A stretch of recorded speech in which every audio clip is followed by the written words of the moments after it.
위험성 평가는 작업을 하는 모든 사람이 참여하여 모든 작업에 대해 시행하는 것을 원칙으로 합니다.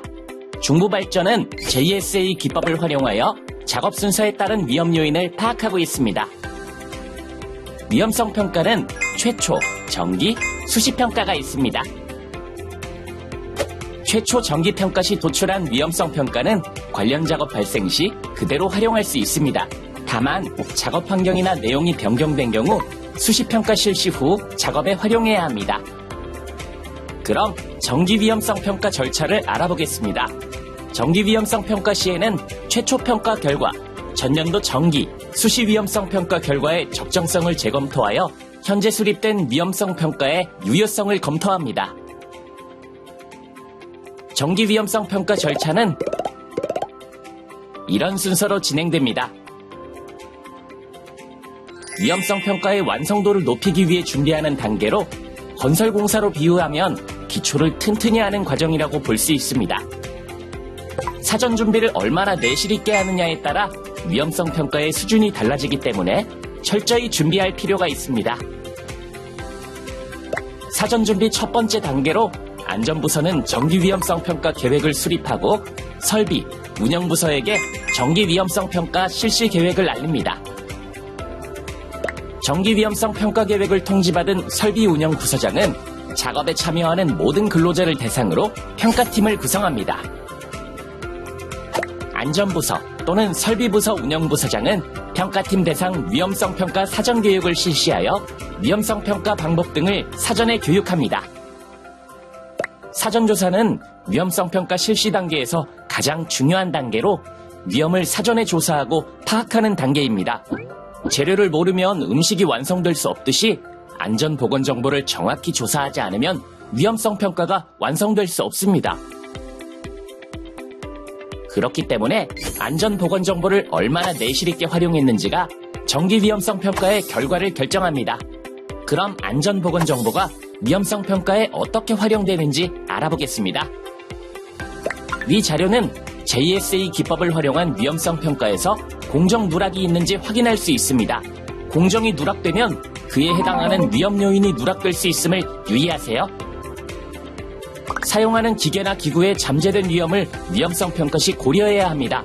또한 기계, 기구의 노후에 따른 문제는 없는지도 고려해야 합니다.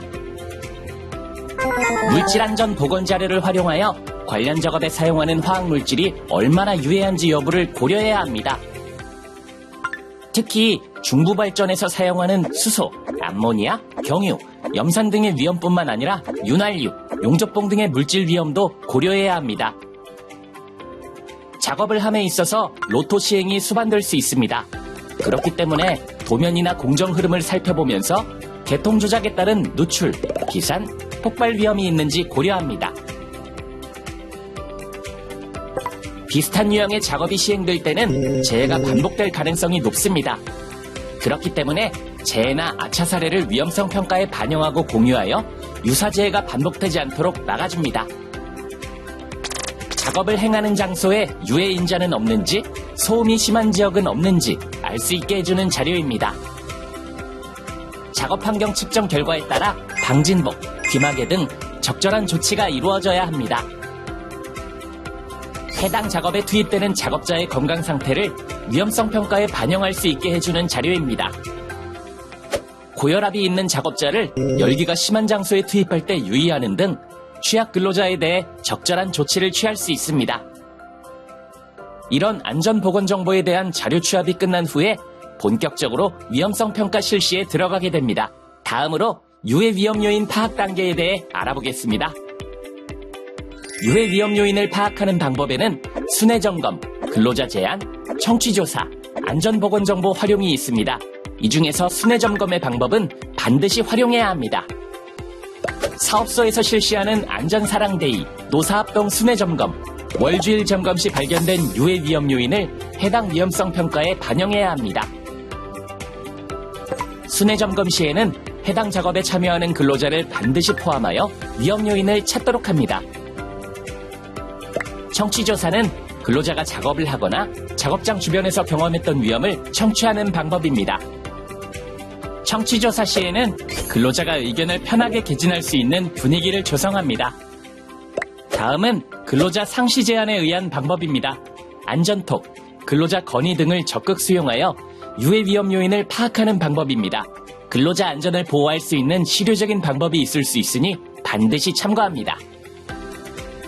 사전 준비 단계에서 취합한 안전보건 정보를 활용하여 유해 위험 요인을 파악하는 단계입니다.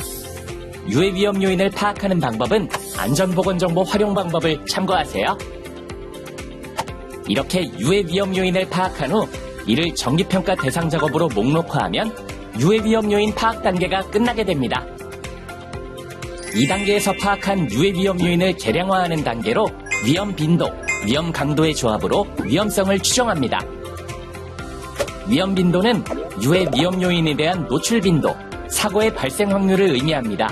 방호덮개나 안전난간 등 안전시설이 미설치된 경우 당연히 위험 빈도는 올라가겠죠? 안전시설뿐만 아니라 해당 공정에 대한 위험 요인과 사고 발생 가능성이 높은 경우를 고려하여 빈도를 정해야 합니다. 특히 작업 환경 측정 결과를 활용하여 노출 수준이 법적 기준 이상인 경우 위험 요인이 없다고 판단하더라도 최고 빈도를 부여해야 합니다. 다음은 위험 강도 추정 단계입니다. 위험 강도는 현재 안전 조치를 고려하지 않고 발생할 수 있는 최악의 상황을 가정하여 결정합니다.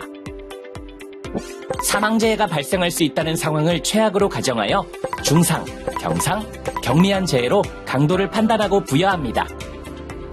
작업 환경 측정 결과를 활용하여 소음 측정 결과가 90dB 이상인 경우 최고 강도를 부여해야 합니다. MSDS의 유해 위험 문구를 활용하여 유해 위험 물질에 대한 강도 결정 또한 고려해야 할 사항입니다. 예를 들어 우리 회사에서 사용 중인 경유의 경우 H코드를 활용하여 최고 등급인 4로 위험 강도를 부여해야 합니다. 추정한 위험 빈도와 강도를 곱하여 최종적으로 위험성을 추정합니다. 위험성은 최하 1부터 최고 20까지 나올 수 있습니다. 위험성 결정 단계는 추정한 위험성에 대해 허용 가능한지 여부를 판단하는 단계입니다. 이 단계에서는 자의적인 결정이 되지 않도록 안전부서, 전문가, 근로자 등의 의견을 참고합니다. 위험성 결정을 정확하게 해야 위험 요인에 대한 개선 대책을 수립하고 위험 수준을 낮출 수 있습니다. 그렇기 때문에 자의적 판단으로 위험도를 낮게 책정하는 등 오류를 범하지 않도록 유의합니다. 현재의 안전 대책을 유지하는 수준에서 작업이 가능한 단계입니다. 안전정보나 관련 작업에 대한 교육을 제공하는 수준에서 작업이 가능한 위험 단계입니다. 위험 요인에 대한 안전시설 설치, 안전기준 준수 등 관리적 대책이 필요한 위험 단계입니다. 상당한 위험 단계는 임시 개선 대책을 수립, 실행 후 위험성이 9 미만 시 조건부 작업을 수용하는 단계입니다. 임시 개선 대책에서 끝나지 않고 계획된 정비, 보수 기간의 근원적 제거, 위험 요인 대체, 공학적 대책을 고려하여 개선합니다. 작업을 시행할 수 없는 단계로 즉시 개선 대책을 수립하고 위험 요인에 대한 개선 조치가 이행되지 않으면 관련 작업을 시행할 수 없는 단계입니다. 이렇게 위험성 수준을 결정한 후 위험성 9 이상인 경우 위험성 감소 대책을 수립하고 실행해야 합니다. 위험성이 9 미만이라고 해서 사고가 일어나지 않는다는 보장은 없습니다. 그렇기 때문에 위험성이 9 미만이더라도 필요한 경우 위험성 감소 대책을 수립해야 합니다. 위험성 감소 대책 수립 후 그에 따라 적절한 개선 조치를 취해주면 됩니다. 위험성 9 이상에 해당하는 위험 요인에 대해서는 다음의 사항을 고려하여 허용 가능한 위험 수준이 되도록 위험성 감소 대책을 실행합니다. 위험 요인을 근원적으로 제거하는 방법입니다. 기계, 기구 물질 등을 더 안전한 방법으로 대체하는 방법입니다. 인터록, 방호장치, 안전난간 등을 설치하여 위험으로의 접근 가능성을 줄이는 방법입니다. 작업 매뉴얼 정비, 근로자에게 주의사항을 교육하는 관리적 방법입니다.